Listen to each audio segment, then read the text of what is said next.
ini kurang uang itu. Supaya ini dipaskan semua program dikasih pada penerima BNPB. Selamat pagi. Situasi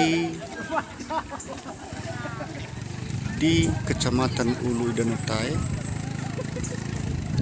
penerimaan PPNT PKH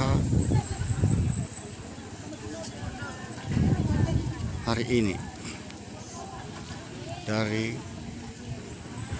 anggota pos Teluk Dalam.